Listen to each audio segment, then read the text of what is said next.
जागो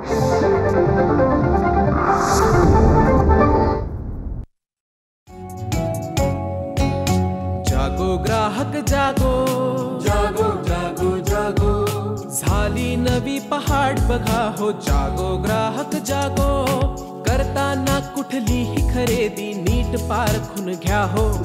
जरी वाटले फसगत झाली सोडून देऊ नका हो. जाणा आपल्या अधिकारांना, कायद्यातल्या तरतुदींना, बेईमानांना धडा शिकवूया. जागो ग्राहक जागो, जागो ग्राहक जागो. नमस्कार. जागो ग्राहकच्या आजच्या भागात मी रश्मी आंबेडकर आपल्या सगळ्यांचं मनापासून स्वागत करते. मंडळी, गेल्या भागात ग्रामीण भागातले जे ग्राहक आहेत त्यांच्या समस्यांबद्दल बोलत असताना प्रामुख्याने आपण वीज, शेती याबद्दल त्यांचे काय प्रश्न आहेत, त्यांचं निवारण कसं होऊ शकतं याविषयी बोललो. पण त्या समस्या तेवढ्यापुरत्याच मर्यादित नाही आहेत. ग्रामीण भागामध्ये आणखीही बरेच प्रश्न आहेत ज्याच्याबद्दल या ग्राहकांच्या मनात काही शंका असतील, तर त्या कशा सोडवायच्या या विषयावर आज आपण पुढे बोलणार आहोत.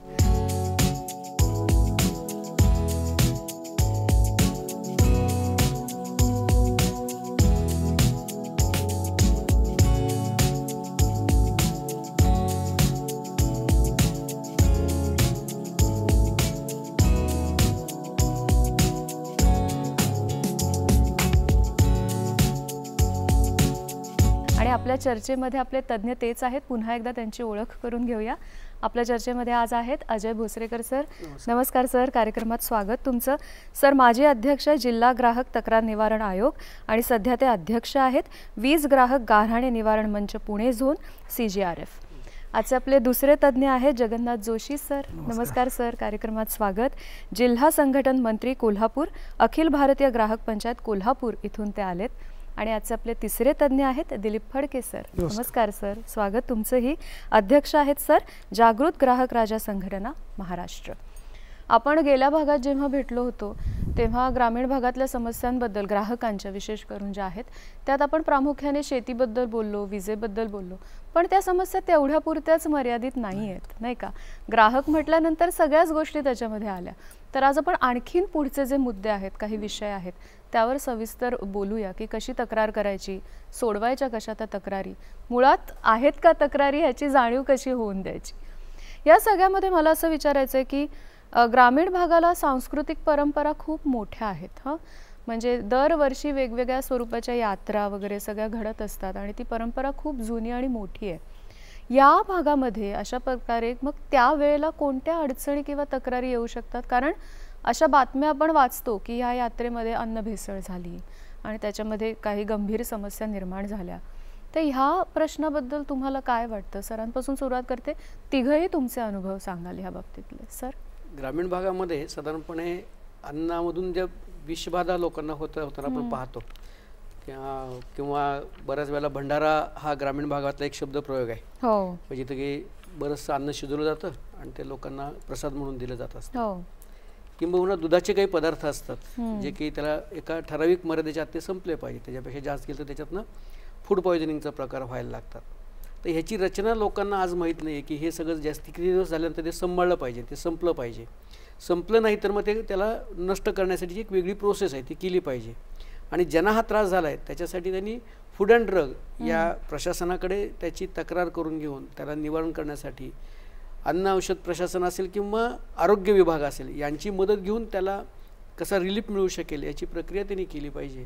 ती नाही केली तर मग मात्र लोकांचे दुष्परिणाम आणि लोकांच्या जीवाशी खेळण्याचा परिणाम ग्रामीणमध्ये बऱ्याच ठिकाणी आपल्याला पाहायला मिळतो. तक्रारी कशा करायच्या मी येते तुमच्याकडे, पण तुम्हा दोघांचेही या संदर्भातले नक्की काही अनुभव असतील किंवा तुम्हाला सांगायचं असेल तर ते मला आवडेल ऐकायला. सर, अनेक ठिकाणी आपल्याकडं धार्मिक उत्सव असतात, त्याप्रमाणे यात्रा असतात. आमच्याकडं ज्योतिबा देवाची यात्रा चैत्र महिन्यामध्ये असते. नरसिंहवाडी ठिकाणी क्षेत्र आहे, कोल्हापूरचं आमचं महालक्ष्मी अंबाबाईचं क्षेत्र आहे. अशा बऱ्याच ठिकाणी प्रसादाच्या रूपाने पेढे तयार होतात आणि जे पेढे होतात जे पॅकिंग केलं असते त्याच्यात ब्रँड नसतो. बरोबर. म्हणजे भेळयुक्त किंवा भेसळयुक्त असं केलेला खवा आणि त्याच्यापासून बनवलेले ते पेढे असं बऱ्याच ठिकाणी असं आढळून आले की ह्या पेढ्यामधून, या पदार्थामधून, या उघड्यावरती ठेवलेल्या पदार्थामधून अनेक लोकांना त्या विषबाधासारखे प्रकार झालेले आहेत. तर या उत्सवाच्या निमित्तानं या यात्रा ज्या होत आहेत त्या निमित्तानं ती भेसळ रोखता यायला पाहिजे, यासाठी थोडं जागृतीची आवश्यकता आहे. सर, अनेक यात्रा ज्या होतात त्याच्यामध्ये ज्या काही वस्तू मिळतात, बारीक बारीक छोटी छोटी दुकानं लावली जातात, त्या दुकानामध्ये असणाऱ्या वस्तू त्या साध्या प्लॅस्टिकच्या पिशवीमध्ये पॅक केलेल्या असतात. खरं, याच्यावर कुठली MRP नसते, उत्पादकाचं नाव नसतं, किंमत नसतं, काहीही नसतं. त्यामुळे मग जर का काही झालं तर तक्रार करायची कुठे, इथून प्रश्न सुरुवात होते. खरं. दुसरा भाग, तिथे ज्या काही प्रिंटेड वस्तू येतात या बऱ्याचशा डुप्लिकेट असतात. अच्छा. कुठेतरी स्पेलिंग मध्ये एखादा फॉल्ट करायचा आणि ती वस्तू विकायला ठेवायची, मग ती नामाचं साधर्म्य दिसेल एवढंच आणि ती वस्तू विकायची. बऱ्याच वेळेला MRP मध्ये खाडाखोड केलेली असते. अच्छा. जेणेकरून या भागामध्ये यात्रेला गेल्यानंतर त्या मॉपचा आम्ही कसा फायदा घेऊ एवढंच फक्त ते व्यापारी बघतात. बाकी सगळे नियम हे पायदळी तुडवले जातात. मला वाटतं महाराष्ट्र शासनाने, शासनाच्या अन्न औषध विभागाने याकडे लक्ष देणं हे फार गरजेचं आहे. बरोबर. नंतर या संदर्भात काही झालं तर तक्रार कुठे करायची याचे फलक हे त्या ठिकठिकाणी यात्रेमध्ये लावले गेले पाहिजेत, असंही मला एक सुचव असं वाटतं. या सगळ्या देवळांच्या किंवा जत्रांमध्ये किंवा यात्रांमध्ये आपण जी काही खरेदी करतो त्या वस्तूंची पावती सुद्धा मिळत नाही बऱ्याचदा. म्हणजे ती कशी देणार, म्हणजे एवढ्या वस्तू छान. नाही, लोकांची आता पावती मागण्याची मानसिकता पक्क्या दुकानामध्ये राहिली नाही. तर या बाजाराच्या देवळाच्या ठिकाणी गेलेल्या ठिकाणी काय घेतलं, देवाचा प्रसाद म्हणून घेऊन प्रसादाची भावना निर्माण करायची आणि ते घेऊन निघून जायचं, अशीच लोकांची मानसिकता झालेली आहे. त्यामुळं त्यांना झालेला जो काही त्रास आहे तो त्यांना रिलीफही मिळणार नाही आणि मग त्यांना स्वतःला सोसण्याशिवाय पर्याय त्यांना राहत नाही. त्याच्यातले भाग येतात. आता अन्न औषध प्रशासनाचा जो टोल फ्री नंबर आहे तो जर त्यांनी वापर केला तर त्याच्यातला बऱ्यापैकी परिणाम मिळू शकतो. किंबहुना त्यातली पुढच्या वेळेला जी रचना असेल ती रचना सुधारून त्याची काम होऊ शकते. म्हणजे तातडीने जरी त्याची रचना नाही झाली, लगेचच्या लगेच व्यवस्था झाली नाही, फोन केला म्हणजे आपल्याकडे जे म्हणतात तुरुद्दान महापुण्य, तसं काही जरी नाही मिळालं तरी सुद्धा आपल्याला पुढच्या वेळेला तरी ती सुधारणा पाहायला मिळू शकते. अरे खूप तक्रारी आहेत बरं का, आपल्याला पुढच्या वेळेला त्याची ग्रॅव्हिटी घेतली पाहिजे, आपल्याला त्याकडे लक्ष घातलं पाहिजे, अशी रचना आपल्याला मिळू शकते. त्यातून आपल्याला त्याची तक्रार आपण असं समजा कोणाला होऊ नये त्रास, पण समजा झालाच तर आपण अशी लेखी तक्रार किंवा टोल फ्री नंबरवर आपण कंप्लेंट करू शकतो. 18-200-222-365 नंबरला, या टोल फ्री नंबरला आपण कंप्लेंट करू शकतो. ती नोंदवली जाते, ती रेकॉर्ड केली जाते. त्याच्यावर चांगले उच्च शिक्षित अधिकारी त्याच्यावर निरीक्षण करत असतात, ज्यांचं कदाचित IS लेवलच्या क्रेडिटचे अधिकारी त्यावर काम करत असतात. किंबहुना नॅशनल कमिशनची एक सेंट्रल गव्हर्नमेंटची एक नंबर आहे 1915, त्याच्यावर ह्याची कंप्लेंट तिथं नोंद केली जाते. त्याही माध्यमातून आपण काम करून घेऊन आपले निवारण करण्याची प्रक्रिया, आपल्याला ग्राहक कुठल्याही प्रकारचं शोषण असेल, ग्राहकाची जी व्याख्या आहे वस्तू आणि सेवा विकत घेणे आणि त्याची पावती घेणे, तो ग्राहक होतो. बरोबर. तर या दोन शब्दामध्ये बसणारा जो ग्राहक असेल आणि ज्याला उचित आणि अनुचित मधला फरक कळू शकतो तो ग्राहक जास्त मोलाचा, आणि त्यांनी जर तक्रार केली तर त्याला निवारण करण्याची प्रक्रिया मिळू शकते. आणि इथं तुमचं काही नावगाव कुठं जातच नाही आहे, टोल फ्री नंबरवर सांगितलेलं आहे, ती नंबर जातो, तो नंबरप्रमाणे तुम्ही बोलणार आहात, तुम्ही लिहून घेणार आहात, ह्या गोष्टी होतात. तर त्याची रचनाचा फायदा आपण घेत नाही आहे, तर ती रचना केली पाहिजे, फायदा त्याचा घेतला पाहिजे. ती वस्तू वापरलीच नाही तर ती उद्या गंज खाणार आहे. खरंय. आणि आता फक्त यात्रा आणि जत्रांपुरतंच मर्यादित नाही, एकंदरीतच MRP मध्ये खाडाखोड केलेली असणं किंवा पॅकेजिंग नीट न करणं, त्याच्यावर सगळ्या गोष्टींची एक सविस्तर माहिती असावी लागते. त्याच्याबद्दल सर तुम्ही सांगा जरा, पॅकेजिंग बद्दल. पॅकिंगच्या वस्तूवर प्रत्येक ठिकाणी तुम्हाला त्याचं वजन, नेट वजन किती आहे, पॅकिंगच्या जे साहित्य वापरले त्याच्यासहित वजन किती आहे. म्हणजे उदाहरणार्थ आपल्याला सांगायचं असेल तर आपण एखादी वस्तू, तेलाची बॅग घेतो आपण बाजारातली, सूर्यफूल तेल असेल, सोयाबीन असेल, कुठलंही वॉटरमेट बी, तर त्याचं नेट वेट ते 900 ग्रॅम असेल, 900 मिलीग्रॅम असेल, तर त्याची पॉलिथिन पॅक साईज किती आहे तर 907 ग्रॅम आहे. म्हणजे 7 ग्रॅम हे त्या पिशवीचं वजन आहे. म्हणजे इथपर्यंत ते लिहिलेलं असेल तर ते ऑथेंटिक आहे. बरोबर. मग त्यामध्ये लिकेज असता कामा नये, ती पूर्णपणे तेवढी वजनाची भरली पाहिजे. त्यानंतर त्याच्यावर तुमची MRP असली पाहिजे, त्याच्यावर तुमचा प्रोडक्शन डेट असली पाहिजे, त्याची एक्सपायरी डेट किती असली पाहिजे. मग आता काही वस्तूवर तुमची 12 महिन्यापूर्वी संपली पाहिजे, बिस्किटावर 6 महिन्याच्या बिफोर 6 मंथ्स असं असलं पाहिजे. ह्या ज्या गोष्टी नियम्स आहेत ते नियम त्याच्यावर पूर्णपणे प्रिंटेड अवस्थेमध्ये असले पाहिजेत. बऱ्याच वेळेला काही सोल्युशन ते पुसतात आणि मग प्रिंटेडमध्ये दुसरी छापाई मारून किंवा त्या एखादं स्टिकर लावून ते वापरण्याची प्रक्रिया बाजारामध्ये येते आणि त्यातनं आपल्याला जे आजार निर्माण होतात किंवा काही प्रादुर्भाव आरोग्याला निर्माण होतात ते त्यातनं आपल्याला पाहायला मिळतात. एक्सपायरी सुद्धा काही वेळेला खोडली जाते. एक्सपायरी आहे, MRP आहे, वजनाच्या बाबतीमध्ये आहे, वजनाच्या बाबतीमध्ये साधारणपणे 3% रिबेट आपल्याला वजनमापे कायद्यामध्ये दिलेला आहे, परंतु तो तेवढाही नाही आहे, तो त्याच्यापेक्षा कमी असलं पाहिजे. तो रिबेट म्हणजे जास्त त्या व्यापाऱ्याला किंवा प्रोडक्शनमध्ये त्याला त्रास होऊ नये हा त्याचा फक्त कायद्याचा भाग आहे, परंतु तेवढा असता कामा नाही आहे अशी त्याची रचना आहे. आणि ह्याच्या तक्रारी कुठे आपण करू शकतो ग्राहक म्हणून? ग्रामीण भागामध्ये सुद्धा हे पोहोचलं पाहिजे की कुठे आपण करू शकतो? आता जो मी नंबर सांगितला 18-222 18-20-222 365 या नंबरला आपण तक्रार करू शकतो. हा महाराष्ट्र सरकारचा तो नंबर आहे. त्या माध्यमातून आपण एवढंच नाही तर हॉटेलमध्ये गेलो आणि पाणी सर्व केलं नाही तरी ह्या नंबरला फोन केला तरी आपल्याला ती सर्व्हिस मिळू शकते. इथपर्यंत त्याचं काम आहे. कुठल्या हॉटेलमध्ये बसलात ते तुम्ही सांगा, मला तिने पाणी सर्व केलं नाही, किंवा बाटली मला दिली तर 20च्या ऐवजी मला त्यांनी 22 घेतले, फोडण्याचे बाटलीचे त्यांनी मला 2 रुपये एक्स्ट्रा लावले, अशाही गोष्टी करू शकता. सर्व्हिस टॅक्सेस तुम्हाला बिल हॉटेलमध्ये लागले तर ते द्यायचे नसतात तर त्याची तुम्ही तक्रार करू शकता. ग्राहक जे तर मग सांगितलं ग्राहकाच्या व्याख्येमध्ये जे बसणारे नियम्स आहेत ते सगळे नियम ह्या नंबरवर तुम्ही करून तुमचं काम आपलं साध्य करू शकता. शासनानं याच्या संदर्भातल्या बऱ्याच व्यवस्था केलेल्या आहेत. म्हणजे तालुका स्तरावरती अन्न निरीक्षक आहेत, त्यांच्याकडे तुम्ही ती तक्रार करू शकता. आम्हाला या व्यवस्था माहिती नाहीत, हे म्हणजे अजूनही आम्ही जागृत होत नाही. वारंवार मी सांगतोय की ह्या व्यवस्था आहेत शासनाने केलेल्या, की अन्न निरीक्षक आहेत त्यांच्याकडे लेखी तक्रार द्या. काही वेळेला तक्रारीमध्ये सांगायचं की हे असं झालं होतं, तुम्ही तुमच्या भाषेत लिहू शकता. हो लिहू शकता. सोप्या भाषेत जो अर्ज करता येईल तो लिहायचा, हे असं झालंय, ह्या गोष्टी मला मिळाल्या नाहीत किंवा ह्या पॅकिंगमध्ये ह्या गोष्टी मला आढळून आलेल्या आहेत. ते पॅकिंग किंवा ते जी पिशवी किंवा जे काही वस्तू आहे ती मात्र तुम्हाला ती ठेवावी लागेल त्या अन्न निरीक्षकाच्या कडे ती तक्रार करताना, आणि त्या अनुषंगाने तुम्हाला ती करता येते. त्यासाठी जिल्हा स्तरावरती जायला पाहिजे, तिथं जाऊन तक्रार केली पाहिजे, त्यांना भेटलं पाहिजे, अशा कुठल्याही व्यवस्था नाही आहेत. टोल फ्री क्रमांक सरांनी दिला आहे, त्या टोल फ्री क्रमांकावरती जरी आपण तक्रार केली तरी सुद्धा तिचं निरसन होऊ शकतं. बऱ्याच अशा गोष्टी सुदैवानं अनेक चांगले अधिकारी प्रशासनामध्ये आहेत आणि ते ह्या सगळ्या गोष्टीची दखल घेतात. आम्ही ज्योतिबाच्या यात्रेच्या निमित्तानं परवा जी यात्रा झाली त्या निमित्तानं आमच्याकडे कोल्हापूरमध्ये जवळजवळ 100 किलो भेसळ खव्याची आमच्याच कार्यकर्त्यांनी एक तक्रार केली होती, आणि त्या खव्याची भेसळ जी झाली तो खवा आम्ही जप्त करायला लावला त्या ठिकाणी. त्या प्रशासनाने त्याची नोंद घेतली. म्हणजे शासन हे सगळ्या गोष्टी आपल्यासाठी करते, फक्त आम्ही जागृत होऊन 2 पावलं पुढे जाण्याची फार आवश्यकता खरोखर ग्रामीण भागामध्ये आहे. मला वाटतं या संदर्भामध्ये जी काही फसवणूक चालली आहे ती ग्रामीण भागातच आहे असं नाही. आपण जे वेफर्स आणि कुरकुरे घेतो हे शहरामध्ये मिळणारे वेफर्स कुरकुरे तेच वजन, तीच क्वांटिटी, तेच सगळं, याची किंमत जर शहरामध्ये 10 रुपये असेल तर शहर सोडून थोडंसं बाहेर जा हायवेला त्याची किंमत 15 रुपये असते. हे मी शासनाच्या निदर्शनात आणून दाखवलेलं आहे. पाण्याची बाटली जी आपण 20 रुपयाला घेतो तीच मॉलमध्ये गेला तर त्याच्यावर 25 रुपये किंमत असते आणि किंमत छापलेली असते, पण आजपर्यंत कुणीही याच्याबद्दल तक्रार केली नाही.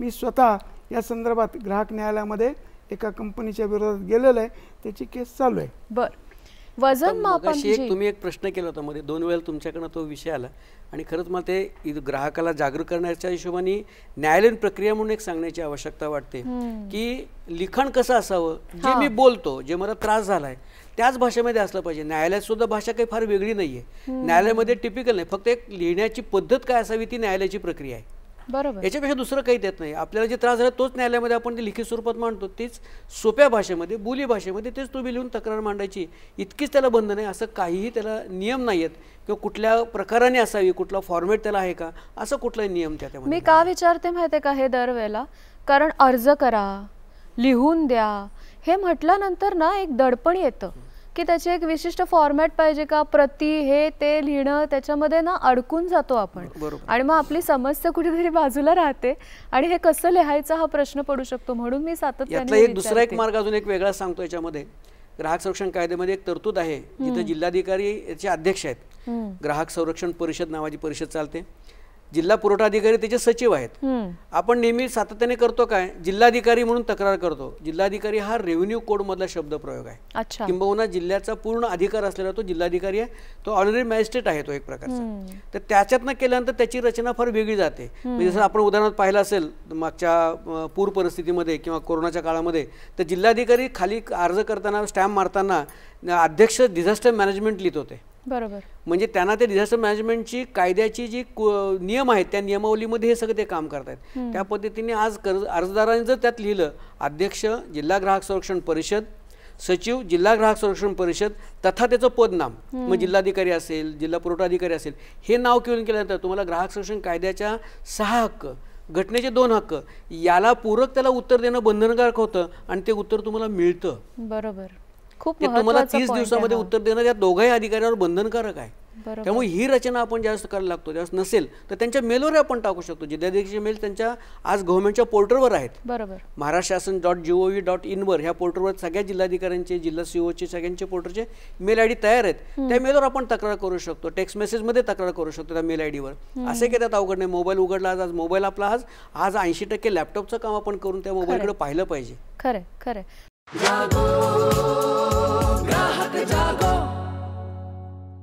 वजनामध्ये फसवणूक होणं मला वाटतं हे सगळ्यात कॉमन फॅक्टर हा असेल. कारण की कसे ते विक्रेते सुद्धा ओळखीचे असतात, जे आपण पहिल्या भागात बोललो होतो की सगळं गाव एकमेकांना ओळखत असतं.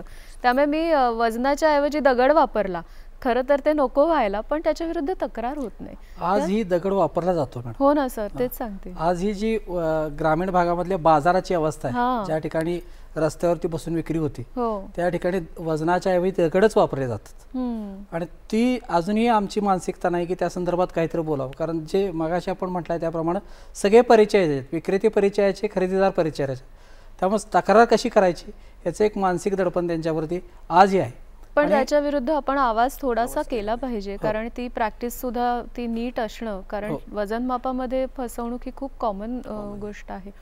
या सगळ्यामध्ये अजून एक विचारायचं की बँकांच्या सेवा ज्या आहेत, बँकिंग तर प्रत्येकालाच करावं लागतं, आणि कर्ज मिळवणं किंवा बँकेच्या सगळ्या ज्या सेवा आहेत ह्याच्यामध्ये किती जागरूक असणं गरजेचं आहे ग्रामीण भागातल्या ग्राहकाने, किंवा काय अनुभव असतात त्या बाबतीतले, काय सांगाल सर? फडके सर.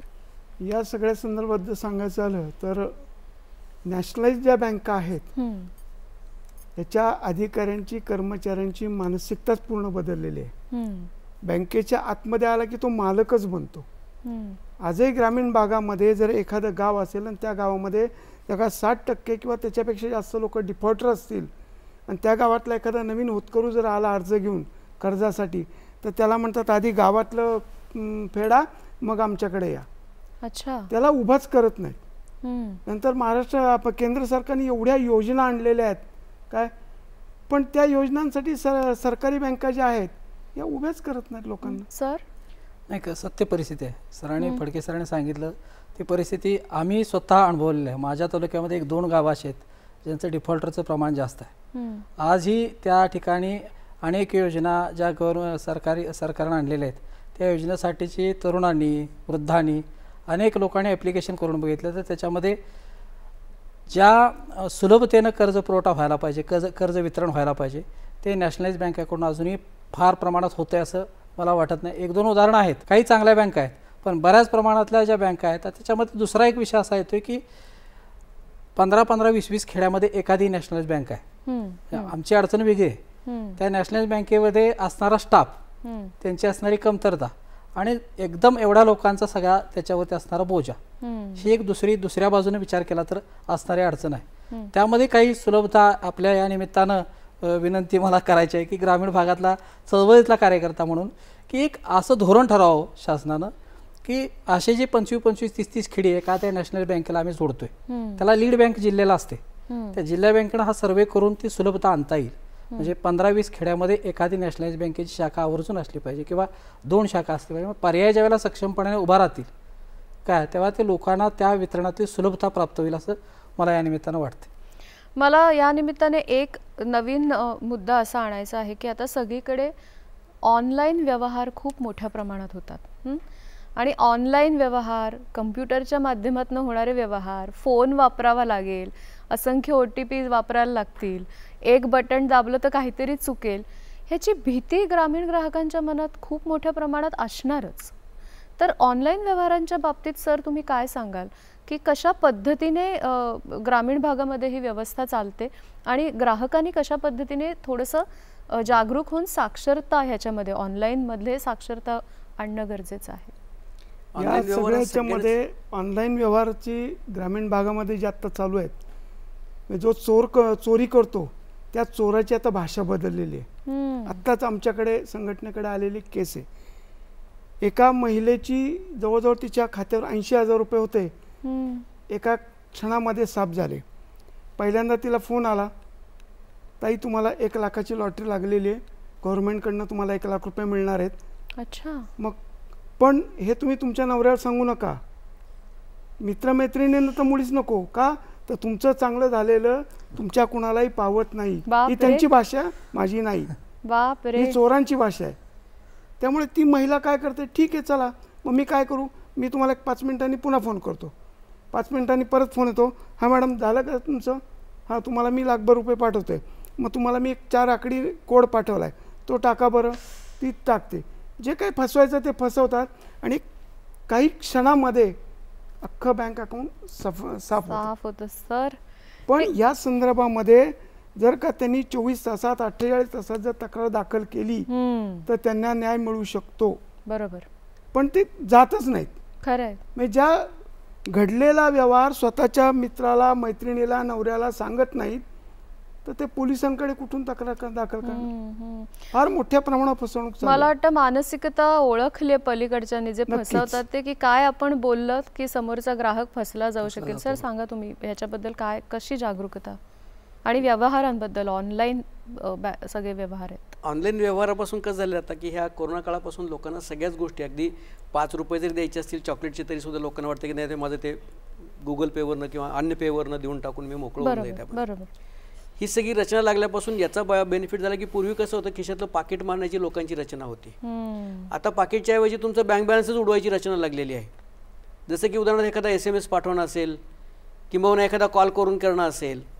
मधल्या काही काळामध्ये अशा काही गोष्टी माझ्या ऐकण्यात आल्या होत्या की सायबर क्राईमच्या अधिकाऱ्याकडनं की तुम्हाला कॉल येतो, तुम्ही त्याला बोलत राहता आणि तुमच्या 12-13 सेकंदामध्ये तुमचा मोबाईल सगळा हँग होऊन तुमचा डाटा ट्रान्सफर झालेला असतो. तुमच्या मोबाईलला काहीच होत नाही, तुमचा डाटा ट्रान्सफर झाला की त्यांचं काम झालं. बरोबर. म्हणजे तुमच्या मोबाईलमध्ये ज्या वेळेला तुम्ही OTP टाकता, काही गोष्टी करत असता, सातत्याने पासवर्ड टाकत असता, ते पासवर्ड ऑटोमॅटिकली स्क्रीनवरचे पासवर्ड त्यांच्याकडे निघून गेले. म्हणजे ही रचना एका मागे एकदा टीव्हीवरही मी ती पाहिलेली आहे की प्रॅक्टिकली हॅकर्स कसे काम करतात त्याची त्यांनी प्रॅक्टिकली एका NDTVच्या चॅनलच्या माध्यमातून ती मी ती पाहिलेली गोष्ट आहे. पण ह्या रचनेला आज आपण जागा होण्याची गरज आहे. उदाहरणार्थ परवा माझ्याकडे खूप कंप्लेंट अशा आल्या की वीज मंडळाच्या होय तुमचं रात्री SMS येतोय 9 वाजता लाईट कट करता, ही कुठली पद्धत आहे. म्हणलं आमचा लोगो आहे का मंडळाचा, नाही लोगो नाही आहे, मग तो फ्रॉड आहे. म्हणलं काळजी करू नका, त्याला उत्तरं देऊ नका आणि त्याला बोलूही नका. पण हे कॉल करणारे लोक किती आहेत, माझा नंबर कुणाकडे आहे म्हणून ते मला कॉल करतील किंवा ज्या टोल फ्री नंबरला विचारून कॉल करतील ते कुणाकडे आहे.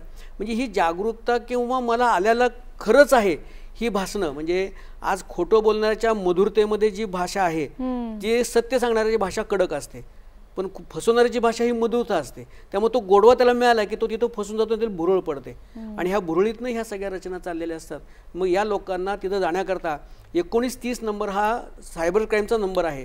याच्यावर आपण जर कंप्लेंट केली तर तातडीनं ते अकाउंट तिथंच ते सीज केलं जातं. सायबर क्राईममुळे त्या अकाउंटला तुमचा नंबर ते मागून घेतात, त्यावेळेला तुमचं आयडेंटिफिकेशन कंप्लीट पूर्ण करतात आणि त्या गोष्टीनं तुमचं काम होऊ शकतं. उदाहरणार्थ पूर्वीच्या काळामध्ये ATMचं लोलिंग व्हायचं होतं, बरोबर, तो आता काळ बंद झाला. तो ATMचा काही प्रश्न तुमचा OTPवर सगळं आल्यामुळे ते बंद झालं आणि आता ऑनलाईनमुळं ते ATM लोकांचं वापरायचंच जवळजवळ 80% काम कमी झालेलं आहे. पैसे काढायचा प्रश्न आला तरच लोक जातात म्हणलं सगळा प्रकार तो आहे. तर ही रचना आज लोकांनी जागं होणं, स्वतःला लुटलून न जाणं किंवा ना कोणीतरी मला काहीतरी भुरळ पाडून काम करतोय याच्यातनं मला बाहेर निघायला पाहिजे, ही जागे पण होण्याची जास्त आवश्यकता आहे त्यातली. तुमच्या संस्थांमार्फत ऑनलाईन किंवा ई-कॉमर्स जो आहे की आता तुम्ही वेगवेगळ्या साईट्सवर जाऊन सुद्धा खरेदी करू शकता आणि ही खरेदी काही फक्त शहरी भागात वगैरे अशी मर्यादित नाही, ती ग्रामीण भागापर्यंत पोहोचलेली आहे आता. तर याचं काही असं प्रशिक्षण वगैरे दिलं जातं की ऑनलाईन व्यवहार कसे करावेत, कोणते शब्द आहेत जे आल्यानंतर तुम्हाला अलर्ट राहिलं पाहिजे, तिथे फसायचं नाहीये, असं काही सांगू शकता तुम्ही तुमच्या जागृतीमधनं प्रोग्राम्स? आता आपण ज्या ग्राहक चळवळी आहेत त्यांचे कार्यकर्त्यांचं प्रशिक्षण सातत्याने दर 3 महिन्याला 4 महिन्याला चालू असतं. 3 महिने 6 महिने वर्षभरात ते प्रशिक्षण होतं. त्यावेळेला आपण ह्या सगळ्या गोष्टींना त्यांना सांगतो की तुम्ही फेसबुक वापरताना काय काळजी घ्यायची आहे, ट्विटर वापरताना काळजी काय घ्यायची आहे, SMS आले कुठले SMS आपण कोणत्या पद्धतीने वाचणार आहोत, किंबहुना मेलवर काही लिंक येतात, त्या लिंक आलेल्या तुम्ही कशा ओपन नाही करायच्या आहेत, ते करायचे असेल तर आपण कुठल्या पद्धतीने त्याला त्या फॅक्ट चेक केल्या पाहिजेत, त्या फॅक्ट कशा आहेत, बरोबर आहेत का, चूक आहेत. किंबहुना आपण बऱ्याच वेळा पाहतो की STPP अशा नावाने साईट ते यस त्यात नसतं, त्या साईट सगळ्या फेक असतात. त्या आपण यस असेल तर ते कन्फर्म करावं, ते नाही पाहावं, लोकांना लक्ष नसतं. ते केलं ना मला पैसे मिळतात ना मग ते मी क्लिक करतो. ही जी मानसिकता आहे, मला म्हणजे झटपट श्रीमंती होण्याची जी लोकांची आज मानसिकता आहे, त्याला कुठंतरी थांबलं पाहिजे की झटपट श्रीमंतीने कुणाला श्रीमंती मिळत नाही, आपल्या कष्टाने ते मिळवलं पाहिजे आणि कष्टातनं मिळालेलं निघून जातं. हे त्याचं हे आत्ताचं नवीन चाललेलं ऑनलाईन फ्रॉडमधलं किंवा ऑनलाईनच्या माध्यमातून होणारी फसवणूक ही खूप मोठ्या प्रमाणात आहे. आपण कार्यकर्ता शिकवतो, पण समाजातले कार्यकर्ते ज्यावेळेस आपण प्रशिक्षण घेतो किंवा काही न्यायमंचाचे अध्यक्ष बोलवतो, सायबर क्राईमचे अधिकारी बोलवतो, समजा बऱ्याच वेळेला आपण डेप्युटी इन्स्पेक्टर म्हणजे DYSP आपण बोलवतो त्या ठिकाणी, किंवा तुम्ही मोठं काम करताय जिल्ह्याच्या विभागाच्या स्तरावर, त्यांना बोलून आपण प्रशिक्षण PPTच्या माध्यमात द्यायचा प्रयत्न करतो. पण जो समाज येण्याची आवश्यकता आपल्याला वाटते की आज नाही, आज माझ्याकडं 200 लोक आले पाहिजेत, आपण 300 लोकांना निरोप दिला, 200 यावेत, पण त्यातले 20 सुद्धा आलेले नसतात. ही त्यातली एक समाजाची उदासीनता आपल्याला तिथं पाहायला खूप ठिकाणी पाहायला मिळते. पहिल्या भागामध्ये जेव्हा तुम्ही सांगितलं की जवळजवळ 200च्या वर व्याख्यानं तुम्ही घेतलेली आहेत आणि जागरूकतेच्या बाबतीमध्ये, तर ऑनलाईन व्यवहार विशेष करून जिथे खूप टेक्निकल शब्द वापरले जातात आणि ते न कळल्यामुळे फसगत होण्याचं प्रमाण खूप जास्त आहे. तर अशा सगळ्यामध्ये कॉलेजमध्ये जाणारे जे विद्यार्थी आहेत ज्यांच्यासाठी हे शब्द खूप नेहमीच आहेत, नित्याच आहेत, तर त्यांचा उपयोग होऊ शकतो का? त्यांना वेगवेगळ्या ठिकाणी पाठवून त्यांचं एखादं लेक्चर म्हणा किंवा असे काही उपक्रम? नाही, आम्ही सतत म्हणजे दर त्या 3 महिन्याला 6 महिन्याला वेगवेगळी व्याख्यानं घेत असतो. अच्छा. ग्राहक संरक्षण कायदा असेल, बाकीचे इतर विषय असतील. आणि मगाशी मी जे उल्लेख केला होता की 200 व्याख्यानं ती सगळी शाळा, महाविद्यालय, कॉलेजेस या संदर्भातच घेतली होती. तर त्या विद्यार्थ्यांचा काही पथनाट्याच्या रूपाने आम्हाला बऱ्याच ठिकाणी उपयोग झाला आहे. अच्छा. आम्ही पथनाट्याच्या रूपानं शाळा, कॉलेजेस, महाविद्यालयाच्या प्रांगणामध्ये जाऊन त्यांना हे सांगायचा प्रयत्न केलेला आहे. म्हणजे आमचं काम मुळात प्रबोधनाचंच आहे, जागरणाचंच आहे, हेच सुरू आहे. पण आम्हाला देखील काही वेळेला मर्यादा येत आहेत की समाजानं सर मगाशी म्हटले तसं काही आम्ही व्याख्यानं ज्यावेळेला ठेवतोय जी ओपन असतात, म्हणजे एखाद्या मोठ्या प्रांगणात असतील किंवा एखाद्या शाळा कॉलेजेसमध्ये असतील, ते खुलं केलेलं असते, व्हॉट्सअपवरती याच्यावरती ज्यावरती सगळ्यांना कळलेलं असते. पण त्या संबंधात समाजाची उपस्थिती, त्या जागरणाच्या निमित्तानं त्या ठिकाणी उपस्थित राहावं आणि ते ऐकून घ्यावं, ही उपस्थिती फार प्रमाण त्यासाठीचं कमी राहतंय हे मला निश्चितपणाने या ठिकाणी जाणवतंय. खरंय.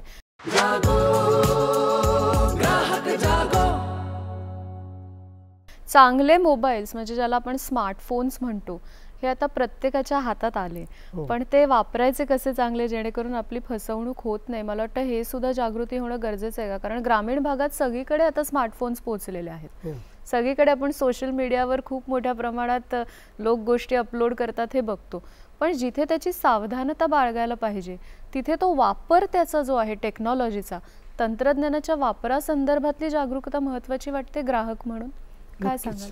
नक्कीच वाटते. कारण ऑनलाईन जेव्हा फसवणूक होते, म्हणजे आम्ही आता जेव्हा प्रबोधन करायला जातो त्यावेळेला आम्ही सहज विचारतो, तू हे शेजाऱ्याला कधी 500 रुपये उसने दिलेस का? तो नाही म्हणतो. मग तिसऱ्या कोणीतरी मागितलेले पैसे तर ते तू कसे ट्रान्सफर करतो? मग त्यासाठी काय करावं? समजा जर का तुम्हाला कोणी पैसे मागत असेल 100 रुपये भर, 200 रुपये भर, 500 रुपये भर, त्यावेळेला आपण अगदी अडाणी असल्यास सोंग घ्यावं, बाबा रे मला हे पाठवता येत नाहीत, तू समोर ये, मी तुला पैसे देतो. पण असे काही कोणी भूमिका घेत नाहीत. हे खरं व्हायला पाहिजे. जेव्हा अनोळखी फोन येतो तेव्हा त्यालाही सांगितलं पाहिजे, तू समोर ये, माझ्याशी बोल. आजकाल ऑनलाईन कर्ज फार झटकीपट मिळतात, झटकीपट फसवणूक पण होते. मला एक सांगा, बँकेमध्ये गेल्यानंतर कुठलाही बँक ऑफिसर हा 2-4 प्रकारचे कागद, फॉर्म्स, 5-25 सह्या हे घेतल्याशिवाय तुम्हाला 10,000चं सुद्धा कोणी कर्ज देत नाही. बरोबर. आणि ऑनलाईनमध्ये मिळणारं कर्ज आधार कार्ड द्या आणि पॅन कार्ड द्या, कशाच्या आधारावर तुम्हाला ते मिळणार आहे? अशा याच्यामध्ये लाखो रुपयांची फसवणूक झालेली लोक आहेत. आत्ता आमच्याकडे एक केस आली होती, त्याच्यामध्ये 1,17,000 रुपये त्या माणसाचे गेले. त्याला सांगितलं तुला 10 लाखाचं कर्ज मंजूर झालं आहे, त्याचं आधार कार्ड पॅन कार्ड घेण्यात आलं, कुठलंही बँक स्टेटमेंट नाही, काही नाही. त्याला सांगितलं हा टॅक्स भर, तो टॅक्स भर, अमुक कर. 3 दिवसात त्याच्याकडनं 1,10,000 रुपये घेतले गेले. त्याला तिसऱ्या दिवशी फोन आला, तुझ्या अमक्या बँकेत जा, तिथे नाव सांग आणि तिथनं तू बँकेकडनं चेक घे. संबंधित माणूस एका आशेनी तो ते बँकेमध्ये गेला, मॅनेजरला भेटला, त्यांना सांगितलं या नंबरवर मी पैसे ट्रान्सफर केलेले आहेत आणि मला तुमच्याकडे चेक आहे तो द्या. बापरे. ब्रँच मॅनेजरनी त्याला तिथे बसून घेतला, पाणी बिणी दिलं, त्याला विचारलं तू कुठे सर्व्हिस करतो, काय करतो. सुशिक्षित होता, चांगल्या पदावर होता. म्हटलं बाबांनो, असले कुठले व्यवहार होत नाहीत, अशी कर्ज मिळत नाहीत. पण लोक अजूनही का फसतात हे काही कळत नाही. असे अनुभव खूप येत असतील नाही ग्रामीण भागामध्ये की अशा पद्धतीने फसवले गेल्यांचे, आणि ही अमाऊंट पण खूप मोठी आहे. सर ह्याची तक्रार साधारण जसं एक गोल्डन आवर म्हटलं जातं ना वैद्यकीय भाषेमध्ये, तसं ह्याचा सुद्धा एक पिरियड असतो की किती पटकन तुम्ही ती तक्रार केली पाहिजे भोसरेकर सर? 24 तासाच्या आत ती तक्रार होणं गरजेचे आहे साधारणपणे. जर असं बँकेचा बऱ्याच वेळेला असं पाहायला मिळतो की ह्याच्याशिवाय एक वेगळा विषय घेतो, बँकेचा ऑनलाईनमध्ये फ्रॉड होतात, तर त्याच्या फ्रॉडची जर आपण 24 तासात तक्रार केली तर आरबीआयच्या नियमानुसार तुम्हाला ते सगळे पैसे पूर्णच्या पूर्ण मिळाले पाहिजेत. एक भाग त्याचा FIR व्हायला पाहिजे, तो FIR बँकेने केला पाहिजे, बँक करत नाहीये परंतु कंझ्युमरने तो स्वतः केला पाहिजे, ग्राहकाने केला पाहिजे. FIR फाटत नसेल तर किमान अर्ज घेऊन पोलीस स्टेशनची पोच घेतली पाहिजे, आणि तो FIR होत नाही म्हणून वरिष्ठ अधिकारी जे असतील, समजा मुंबई पुण्यासारख्या ठिकाणी कमिशनर असतील, ग्रामीण भागामध्ये ते अधीक्षक म्हणलं जातं, त्यांना SP म्हणलं जातं, अशा लोकांकडे जाऊन त्याची तक्रार घेऊन त्यांना भेटून वेळ काढून ते केलं पाहिजे. तर त्याची रचना तातडीनं होते आणि ते अकाउंट बँका तातडीनं फोन झाल्यानंतर ते अकाउंट सीज करतात. ते सीज केल्यामुळे ते अकाउंटची जे ट्रान्झॅक्शन ऑनलाईनची पद्धत कशी आहे की ज्या वेळेला तुमच्या अकाउंटवर पैसे जातात ते आरबीआयकडे जातात, आरबीआयच्या सर्व्हरवरनं ते पैसे समोरच्या बँकेचे ट्रान्सफर होतात. तो जो मधला जो काळ असतो साधारण 2-3-4 तासाचा, त्या काळामध्ये ते पैसे अकाउंट आरबीआय होल्ड करतं, ते पूर्ण प्रॉपर जात नाहीत आणि मग ते तुमचा फ्रॉड व्हायचं थांबतं आणि मग साधारणपणे 3 ते 4 दिवसामध्ये 7 दिवसात तुमच्या अकाउंटवर ते पैसे रिटर्न येऊ शकतात 24 तासात कंप्लेंट केली तर. अदरवाईज मग ते पैसे घेतं बँक वेगळ्या भूमिकेत जातं आणि मग त्यातून तुमचे पैसे मिळण्याची शक्यता कमी असते, मिळू शकतात पण शक्यता कमी होती त्यातली, अशी त्याची ग्रॅव्हिटी त्यातल्या विषयाची आहे. मला वाटतं खूप महत्त्वाचा मुद्दा आहे आणि जागृती जर झाली तर बऱ्याच अंशी आपण हा प्रश्न सुद्धा, फसवणूक तर होते म्हणजे आजकाल हे मार्केट इतकं ओपन आहे की कोणाची कुठल्या क्षणी फसवणूक होईल आपण काहीच सांगू शकत नाही. मृगजळ आहे. आपण फक्त सावध असणं प्रत्येक स्टेपला हे खूप महत्त्वाचं आहे. ग्रामीण भागामध्ये एक पर्यटन व्यवसाय हा आता खूप मोठ्या प्रमाणात येऊ लागला आहे, म्हणजे तो आधीपासूनच आहे पण आता त्याचे ट्रेंड बदलत आहेत, लोकांमध्ये त्याची लोकप्रियता वाढतीये, ग्रामीण भागामध्ये जाऊन आपण राहूया वगैरे ही मानसिकता वाढायला लागली. तर पर्यटन व्यवसायाचा जेव्हा आपण विचार करतोय जोशी सर, तेव्हा दोन्ही बाजूंनी सांगा की कशा पद्धतीने ग्रामीण भागात गेल्यानंतर आपण त्याचा विचार केला पाहिजे, फसवणूक कशी होऊ शकते आणि आपण त्याच्यापासून वाचायचं कसं?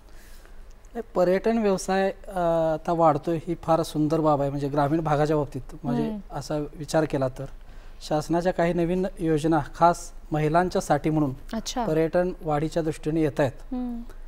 परवाच आम्ही एक महिन्याभरापूर्वी त्यासाठी आमच्या कोल्हापूरमधल्या शाहूवाडी तालुक्यामध्ये एक 200-250 महिलांचा मेळावा घेतला होता की पर्यटन व्यवसायाच्या दृष्टीनं शासनाचा पर्यटन विभाग अधिक ह्या सगळ्या सोशल ॲक्टिव्हिटी करणाऱ्या संघटना मिळून. तर मला त्यानिमित्तानं असं म्हणायचं की ह्या होमस्टे वगैरे ह्या संकल्पना आहेत शहराच्या ग्रामीण भागामध्ये येऊन राहण्याच्या, त्या फार ग्रामीण भागाच्या अर्थकारणाला चालना देणाऱ्या आहेत. एक विषय. दुसरा विषय की त्यानिमित्तानं जे ग्रामीण भागातल्या महिलांच्यासाठी कर्ज मिळण्याची जी सेवा आहे ती फार सुविधा आहे, ती फार सुलभ पद्धतीनं व्हायला लागली आहे. या निमित्तानं आमचा स्तर इतर शहरीकरणापेक्षा आमचा स्तर वाढतो ही एक आनंदाची बाब ग्रामीण भागातला कार्यकर्ता म्हणून आहे.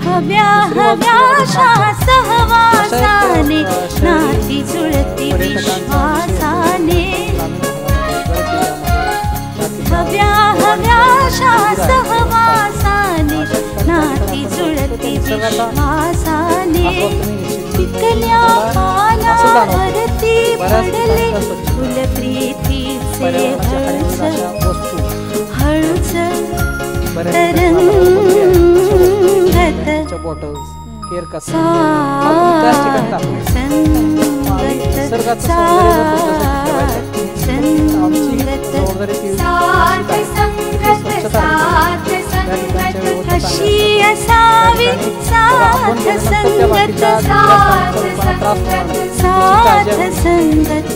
विशेष करून युवा वर्गाला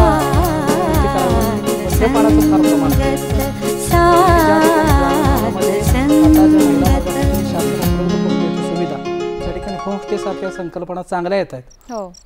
निसर्गाचं एक वेगळं रूप त्या निमित्तानं तुम्हाला बघायला मिळते, तर त्याचा आनंद आपण सर्वांनी घेतला पाहिजे. आणि त्याच्याबरोबर जे व्यवस्था करून देत आहेत त्यांनीही चांगल्या प्रकारच्या व्यवस्था कशा करून देता येतील याची काळजी घेतली पाहिजे. आता एक नवीन आला आहे विषय, बऱ्याच ठिकाणी पश्चिम महाराष्ट्रात बोर्ड लागतात, तुम्ही गेला चुलीवरचं जेवण, चुलीवरचं मटण. तर ह्या चांगल्या चांगल्या खाऊ घालणाऱ्या ज्या संस्कृती आपल्याकडे आहेत, चांगल्या सेवा देणाऱ्या काही गोष्टी आहेत, त्याही आम्ही ज्यावेळेला आम्ही ह्या होमस्टेसारख्या संकल्पना करतो किंवा आम्ही ज्यावेळेला सेवा द्यायच्या दृष्टीने उभा राहतो, तर त्याचीही काळजी आम्ही घेतली पाहिजे.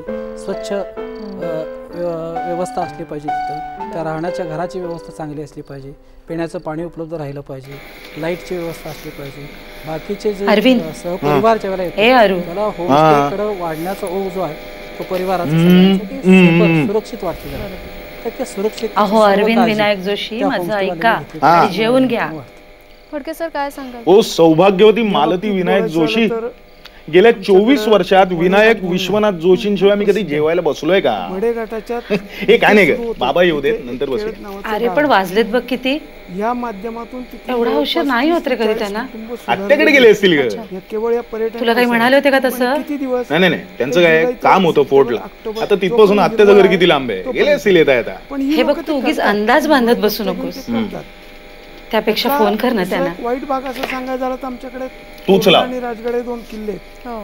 दरवर्षी त्या किल्ल्यावर काही संघटना 31 डिसेंबर आणि 1 जानेवारी या 2 दिवस फिरतात, काही नाही, बाटल्या गोळा करतात. अगं पण फोन करत होतीस ना? बाटल्या गोळा होतात. जरा वेळ वाट बघू. हा फार वाईट भाग आहे. उगीच उतावळेपणा वाटायचा. तुम्ही केलं पाहिजे, तुझं ना मला काही कळतच नाही. त्याच्याबद्दल आपली जबाबदारी. लग्न झालं ना की मग कळेल. वागू नका. आलीस तुझ्या मूळ पदावर. चांगला आस्वाद घ्या. निसर्गात गेल्यानंतर तू दारूच पेली पाहिजे असं कुठे आहे? तुम्ही चांगल्या गोष्टी बऱ्याच आहेत. बरोबर. तिथे आमच्या इथे मिळणारं नॉनव्हेज चांगल्या, अरे असं वैतागू नकोस रे तू. चांगल्या पद्धतीने मिळतं, त्याचा आस्वाद घ्या. सगळ्या गोष्टी कशा ना वेळेवर झाल्या म्हणजे बरं असतं. त्यामुळे आणि काय सांगावं, वंसनकडे हे तुझ्या लग्नासंबंधी बोलायला गेले असते. आई सर ह्याच्यामध्ये ग्राहकांची जबाबदारी असं न सांगता जात नाहीत रे कधी ते. म्हणजे जो शहरात न येणार वाजले बघ ना किती, तो ग्राहक नाही का. त्यामध्ये दोन्ही मंडळींच्या जे सेवा पुरवतायत ते आणि जे सेवा घेतायत त्या दोघांचीही काही ना काहीतरी जबाबदारी. आई तू आधी तू ये बस बस. आई शांत हो हा बस बस. आई हे बघ, मनाला त्रास करून घेतला ना की असं होतं ना, तुला होतं की नाही? तुला डॉक्टरने काय सांगितलंय? डॉक्टरने काय सांगितलंय? मनावर संयम ठेवायचा, कंट्रोल ठेवायचा. थांब थांब एक मिनिट. आई एक मिनिट. त्या संस्कृती बरोबर मला काही घेणं देणं नाही. एक मिनिट. आणि त्यातनं हिने जे उदाहरण दोघांनी मान्यवरांनी सांगितली त्या उदाहरणामध्ये ग्राहक आणि विक्रेता हे 2 नाते तिथं तयार होतात. तू काळजी करू नकोस गाई. अजिबात काळजी करू नकोस, सगळं व्यवस्थित वाटेल. आई अगं बेल वाजते, कदाचित बाबा आले असतील. Please relax. तू अजिबात काही करू नकोस. मी बघतो. माझ्या घरात रात्री माझं बाळ सोबत आलं रडतंय. ते होमस्टेला गेले की त्या आईने त्या शेजारच्या ज्या घरामध्ये त्या वहिनीला की अर्धा कप दूध दिलं पाहिजे. संस्कृती आहे. ते पैसे घेतले जात नाहीत कुणाचे, परंतु ती बाळ रडते तर मग त्याला काय पाहिजे का? मग ठीक आहे, ओवा देते, ओव्याने ते काय चाललंय. शुद्ध पाण्याची जी गरज असते आले नाही तो अजून. होमस्टे मिळते. मग आता आपण काय करायचं? काय करणार? वाट बघायची. वाट बघायची पण कशी? डोकं शांत ठेव. त्याची संस्कृती सगळं पाठ आहे मला, जबाबदारी की मी स्वतः पण नाही जमत. आणि आता दोघांना बजावून ठेवते. हे आता आले तर त्यांना अजिबात कळता कामा नये की मला गोळी घ्यावी लागली म्हणून. आणि भाऊ तुम्ही जेवण आलात का पोळी भाजी खाणार आहात? अरुण तू आणि भाऊ बसा, मी ताटं घेते. अगं पण मी सांगितलं ना तुला 24 वर्षापासून रुटीन बदलायला शिक. बाबांची वाट बघत बायकोला ताटकळत ठेवणार आहेस आणि आयुष्य सतत बदलत असतं. हा बदल आपण जर का सहज स्वीकारला ना तर मग कळलं. जेवायला बस. मी एकटा नाही बसणार जेवायला. अरे भाऊ बसतील ना तुझ्या बरोबर. पण तू का नाही बसत आहेस? हे एकटे जेवले नाहीत रे कधी. पण मी जेवून आलोय. बघा भाऊजी, खरेदीचे व्यवहार, मी केळफुलाची भाजी केली आहे हरभरे घालून. गोष्टी खूप सर्रास होतात. आता तुम्ही जेवून आलात तर मग. नाही ते जेवून आलेत ना, त्यांना भूकच नाही. नाही असं काय करताय? ताटं घ्या लवकर. हे आले असते, मी बघते. पिढीवरती आपण खरेदी करतो. झालं नीट. आता उदाहरणार्थ काही भागामध्ये अनेक सोन्याच्या पेढ्या निर्माण झाल्यात नव्यानं. की त्या गावामध्ये शहरामध्ये 27 सोन्याची दुकानं आहेत. सर्वे केलं बाबा असं बाबा बाबा काय झालं सांगा ना बाबा. अशोक बापट काय झालं अशोक बापटला? उत्सव काही खरेदी आपण करतो. 22 कॅरेट बोला ना बाबा. अशोक बापट काय? अशोक बापट सांगितले जात गेला. अटॅचमेंट निर्माण झाले मी दिले ते 100% बरोबर आहे. काही काळजी करू नका असा एक विश्वास सोने दुकानदारांकडे दिला जातो. सात संगत 22 कॅरेटचं सोनं 24 कॅरेटच्या दरानं खरेदी करतात. तर मला या निमित्तानं विनंती करावीशी वाटते की त्या संदर्भातली जागरूकता थोडी येणं फार गरजेचं आहे. आपण किती कॅरेटचं घेतो आहे का नाही, त्या संदर्भातली योग्य वजनाची पावती आपल्याला मिळते का, योग्य वजन त्याचं होतंय का. कारण सुवर्ण हा फार मोठा विषय आहे. त्यामुळं त्याचं वजन योग्य आहे का हे तपासायला एक पद्धत नवीन अशी आहे आमच्याकडे. ते बोलत राहतात त्यांचा व्यवहार जेव्हा चालू असतो ना अरे एकटा होता तो. त्यामुळे ती आमची भगिनी किती जागरूक आहे त्याची बायको गेल्यापासून तो एकटा पडला होता स्वतःच्या घरात. जागृत असेल तर प्रमाण कमी राहील. तिने सांगावं की बाबा आधी व्यवहार पूर्ण होऊ दे, गप्पा मग मारूया. त्यामुळे तिनं वजन तो काटा अगदी छोटा असतो पर्टिक्युलर त्या वजन काट्याकडे बघितलं पाहिजे. एक विषय. दुसरा विषय त्याचा परिवार त्याच्या मागे लागला होतं घर नावावर करा म्हणून. त्या दरामध्ये आपण योग्य त्यासाठी स्वतःच्या वडिलांना वेट ठरवायची तयारी केली होती त्याच्या मुलं. या संदर्भात ती थोडी जागृती महिला भगिनी घेतली पाहिजे असं मला वाटतं. मला याला जोडून एक मी विषय सांगतो. सराफीचं वजन करताना त्यांचा पंखा वरचा बंद असणं गरजेचं आहे. तो पंखा जर बंद नसेल तर मात्र मग अजून वजनामध्ये त्याचा फरक. तू यांच्या ऑफिसमध्ये कळवलंयस ना हे आज येणार नाही येत म्हणून.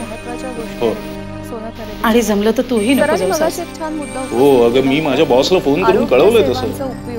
आणि त्याच्यामध्ये ग्रामीण ग्राहक आई पण प्लीज तू शांत राहा ना. किंवा त्याचा अतिरिक्त मला शांत राहायलाच हवं. वाचवायला हवा याची मी सांगू ग्रामीण भागामध्ये लोकांची बाबा गरीब असली मी जरा तिकडे जाऊन येतो. म्हणजे काय बॉडी घरी घेऊन आले असले ना तर फार वेळ थांबणार नाही. शिवाय भाऊ नाही सांगायला. तू जा मी भाऊना फोन करते. खाजगी गाडी बघतात मग त्याला उचललं जातं मग शहरामध्ये लोक नेलं जातं वगैरे वगैरे सगळ्या प्रकार. तू कुठे निघालास? ग्रामीण भागामध्ये तुम्ही जर का तुमच्याकडे मोबाईल आहे बघून येतो. 108 ला फोन करा ना. काही नको बस 108 ची सेवा तुमच्या तिकडेच जाऊन आलोय मी. बॉडी यायला नवकाश आहे. अरे बॉडी काय करताय? त्याचं नाव अशोक बापट आहे. ग्रामीण भागात जेवढी अरे माझा मित्र आहे तो. तिथे सगळ्या सुविधा उपलब्ध आहेत. प्रामाणिक आहे स्वभाव चांगला आहे. मॅन पॉवर हा प्रॉब्लेम हो विनायक पण तो आता हयात नाहीये. सुविधा आहेत सगळ्या अद्यावत पण लोक त्याचा फायदा घेत नाही. फार मोठं दुर्दैव आहे. मला वाटतं सेवांचे ग्राहक आरोग्य सेवांचे ग्राहक मध्ये पैसा हा खूप महत्त्वाचा फॅक्टर आहे. कारण आणि ग्रामीण भागासाठी खास करून योजना सुद्धा जर आपण शासकीय रुग्णालयात गेलो तर मला वाटतं त्याचा 5 लाखापर्यंत तुमचं फारच मनाला लावून घेतलं यांनी. नवीन ज्या योजना फार जुने मित्र होते ना बाबा. आम्हाला त्यासाठीच 2 पावलं काल सकाळी आम्हाला स्टेशनवर भेटला होता. शासकीय रुग्णालयामध्ये उपचार घेणं हे फार गरजेचं आहे. एक काही ट्रेंड किंवा काही एक ब्रँड निर्माण करून ठेवलाय काही खाजगी. मी विनायकला सोडायला स्टेशनवर गेलो होतो ना त्याला तेव्हा बापट तिथे उभा होता. वाहतूक तेव्हा वाटलंही नव्हतं या माणसाला आपण शेवटचं बघतो म्हणून. पुन्हा तिकडे न्यायला प्रवृत्त करणं ही मानसिकता आम्ही बदलायची निश्चितपणाने गरज.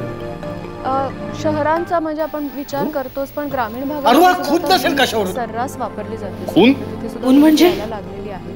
मग या सगळ्यामध्ये जेव्हा नवीन कनेक्शन घ्यायचं असतं तेव्हा कशावरून त्याला गच्चीवरून कुठे ढकललं नसेल. काळजी घेतली पाहिजे. काय सांगाल या निमित्ताने? मगाशी मला पोलीस विचारत होते तुमचा कोणावर संशय आहे का म्हणून. चुकलं माझं. प्रत्येकाला मी तेव्हा सांगायला पाहिजे होतं. त्यांच्या मोठ्या मुलांनाच त्यांना ढकललं त्याला द्यायचे आहेत. त्याला काय बोलताय काय भाऊजी? त्याच्या अहो सख्खा मुलगा आपल्या जन्मदात्याला मारेल. स्वरूपाचं आणि जी जागा त्याच्या मालकीची आहे किंवा भाडे तत्वावर त्याचं भाडेपट्ट्याचा करार या दोन गोष्टी त्याला प्लीज प्लीज प्लीज शांत तू बस बस बस बस 7 दिवसात त्याला मिळाली पाहिजे. बालू 30 दिवसात बालू काय झालं? दिलं पाहिजे. बालू 30 दिवसापेक्षा बालू सावध एकदम शांत एकदम शांत. प्रोव्हिजन आणि सप्लाय कोड कृती बालू शांत प्लीज. 100 रुपये प्रति महिना सावर सुद्धा त्याला नुकसान भरपाई त्या संबंधित आपल्याला मिळू शकते ज्याने ऑनलाईन हे वास्तव स्वीकारायलाच हवं. तर ही तरतूद आपण मागत नाहीये पाहत नाहीये त्याच्यामुळे तो ग्राहक त्या आज बाबा जवळ आहे तर गोळी न घेता सुद्धा तुला रिलीफ मिळाल. काल काय झालं एखादा दलाल स्वरूपाचा काल गोळी घ्यावी लागली होती? काही नाही रे, देण्याची प्रक्रिया तो तुला यायला थोडा उशीर झाला ना म्हणून घाबरली होती बिचारी. याच्यात त्याला नाही मला काय विचारताय? प्रकारचे त्याला मार्ग निवडता येतात. 7 वाजता येणारा माणूस 9:30 झाले तरी घरी परतत नाही. मंच म्हणून एक तक्रार मंच चालतो, जीवाला घोर लागतो. नाही ते विचार मनात येतात. दुसरं आहे ते जिल्हा ग्राहक मी कळवायला हवं होतं खरं, पण या दोन्ही ठिकाणी ओके बाबा, आम्ही समजू शकतो काय झालं असेल बापटाला कळल्यानंतर, पण मी तुला सांगतो दोषा, बापटाचा खूनच झाला असणार. प्रक्रिया आहे. त्यानं स्वतःला गच्चीवरून झोकून दिलं यावर विश्वास नाही बसत माझा. विश्वास ठेवायला कलेक्शनच्या बाबतीमध्ये त्यांनी पूर्ण विचारांती हा विचार केला. पण तुम्ही एवढ्या खात्रीने हे कसं काय सांगू शकता? तेच म्हणतो मी. अरे काल सकाळी आपल्याला हा भेटला तेव्हा वाटलं तरी होतं हा असं काही करेल म्हणून. तक्रार दाखल केली नवीन याच्या पद्धतीने दोन्ही फोरमला तुम्ही ऑनलाईन पद्धतीने तक्रार दाखल. मी तुला हेच सांगायचा प्रयत्न करतो, तू लक्षातच घेत नाहीयेस. ही दाखल नावाने ग्राहक आयोगाचा आहे आणि सीजीआरएफच्या काल जेव्हा अशोक आपल्याला भेटला तेव्हा तो साइटवर उगाच हसत होता, टाळ्या देत होता. एरवी तो असं कधी ऑनलाईन तुम्ही टाका, कंझ्युमर नंबर टाकला, मागे जेव्हा पूर्णपणे सगळा डाटा ऑटोमॅटिक तो जेवत असताना त्याच्या सोनेरी त्याचं एकदा ताट जेव्हा उचललं, विषयामध्ये तुम्हाला जागा कमी पडली तर अटॅचमेंट तेव्हा एकदा तो असं वागला पोस्ट पाठवू शकता, ईमेलनी पाठवू शकता. काल काय घडलं होतं शकता. ह्या सगळ्या तरतुदी ह्या दोन्ही फोरमवर अवेलेबल आहेत. आता हे काय नेहमीच झालं. त्याच्यातले तांत्रिक भाग असा आहे की डाव्या हाताने मारलं काय, उजव्या हाताने मारलं काय, एकाच पद्धतीमध्ये तक्रार देऊ शकता. वीज तक्रार मंच जो आहे मुलांना तो बाप नको चालतो, दुसऱ्या अन्य तक्रारी चालत नाही. आणि त्यांनी कष्टाने बांधलेलं, प्रेमाने बांधलेलं, हौसेने बांधलेलं घर मात्र त्याला हवं होतं. अहो पण नंतर ते त्यांनाच मिळणार होतं ना. पण त्यांना ते आधी हवं होतं ना. अरविंदा, निर्णय देणं बंधनकारक आहे. ऐकतोय आणि अन्य सगळ्या तक्रारी करता 7 दिवसामध्ये निर्णय देणं बंधनकारक आहे. दाखल आमचा अरविंद असं नाही. वीज ग्राहक त्याला नीट ओळखतो. दाखल करता ते 90 दिवसात देणं बंधनकारक. तुम्ही तुमच्या मुलाला ओळखता हो, दाखल केल्यापासून. पण येणाऱ्या सुनेला ओळखणार आहात का? मधून तुम्ही ऑनलाईन मध्ये तक्रार दाखल करू शकता. एकाच कॉपी मध्ये म्हणूनच मला लग्नच करायचं नाही. त्याला आवश्यक डॉक्युमेंटची अरे अरविंद, जोडण्याची प्रक्रिया त्याच्यामध्ये ही पळवाट झाली रे. त्यातनं करता येतं. ऑनलाईन त्याचं पेमेंट बघ, जसं अथांग पाण्यामध्ये पोहण्यामध्ये सुद्धा एक मौज असते, त्याला मोफत आहेत आणि 20 तक्रारमध्ये मात्र बुडण्याची भीती ही असतेच. नाही. मग ती 500 कोटी तू जर काठावरती बसलास तर बुडणार नाहीस कदाचित, पण त्या पोहण्याच्या आनंदाला मात्र तू मुकशील. आणि मरण काय, काठावर सुद्धा येणारच की. तू मध्ये बोलू नकोस. तू आयुष्यभर काठावरती बसून राहणार होतास. मालूने पुढाकार घेतला म्हणून तू पाण्यामध्ये तरी उतर. की ग्रामीण ग्राहकांनी जागरूक राहण्यासाठी काय केलं पाहिजे किंवा कोणती मानसिकता ठेवली पाहिजे, अगदी एकेका वाक्यामध्ये तुम्ही तिघेही काय सांगाल? फडके सरांपासून सुरुवात करते सर. हॅलो. ग्राहकांनी सगळ्यात पहिल्यांदा स्वतःची मानसिकता पाहिजे, सहन करण्याची जी शक्ती आहे ती आता सोडली पाहिजे आणि माझ्यावर आलेलं संकट हे माझं मला करायचं निघायला लक्षात ठेवलं पाहिजे. मला त्या स्टेटमेंटवर सही पण करायची. कसलं स्टेटमेंट? प्रत्येक पावती पोलिसांना दिलेल्या स्टेटमेंटवर आणि आपल्यासाठीचे अनेक सुविधा आहेत शासनाच्या, त्या काय आहेत ह्याची त्यांनी उडी मारली आणि 5 मिनिटात मी तिकडे पोहोचलो. साध्या सोप्या भाषेमध्ये त्या दोन्ही मुलांना अडकवून टाक चांगलं. ग्राहकांनी केलं पाहिजे ग्रामीण भागातल्या. मला तसं करता येणार नाही. सुधारणा पण काल तू नेमका तिथं कसा काय पोहोचलास? आता कसं सांगू? अहो सांगा ना काय झालं. मी काल ऑफिस मधून निघालो तेव्हा अशोकचा फोन आला होता. काय सांगताय काय? थोडक्यात आता आपण सांगितलं पण ते खूप महत्त्वाचं. निघताच 2 भागात आपण ग्रामीण केबिन मध्ये फोन आला ग्राहकांच्या याच्याबद्दल खूप सविस्तर तो म्हणाला की अनेक असे मुद्दे असतील बापाची हत्या केल्याचं पाप मुलांना लागू नये म्हणून त्यातून त्यांना जागरूकता निर्माण तो स्वतःच त्याचं आयुष्य संपत होता. इथे आलात वेळात वेळ मी त्याला म्हंटल सुद्धा की अरे आत्महत्या हे सुद्धा पापच आहे. मनापासून आभार मानते. पण तो म्हणाला की ते पाप माझ्या माथी लागेल. कार्यक्रम महाराष्ट्रात पण मुलांच्या हातून जर बापाची हत्या घडली तर त्यामुळे ग्रामीण ते पाप त्याने किती जन्म येतात आणि ते प्रश्न आल्यानंतर त्याचं निवारण आपण करू. मी त्याला म्हंटल अरे बाबा विचार करू नको, जरा धीर धर, मी येतोय तिकडे, आपण काहीतरी बोलूया आणि मग तू निर्णय घे. पूर्ण खात्री आहे. पण त्याने त्याचा निर्णय आधीच घेतला होता. आहोत नव्या विषयासह पुन्हा भेट. तो तुला फक्त फोनवरनं कळवला एवढंच. साहेबांनी आमचं फोनवरचं बोलणं ऐकलं आणि मला म्हणाले तुम्ही गाडी घेऊन जा. ते स्वतः टॅक्सीने गेले. अरे पण रस्त्यामध्ये इतका ट्रॅफिक होता, इतक्या ठिकाणी तो डायव्हर्ट केला होता. मी पोहोचलो पण तरी सुद्धा मला 5 मिनिटं उशीर झाला. मला वाईट एवढंच वाटतं, मी काहीही करू शकलो नाही. काही नाही.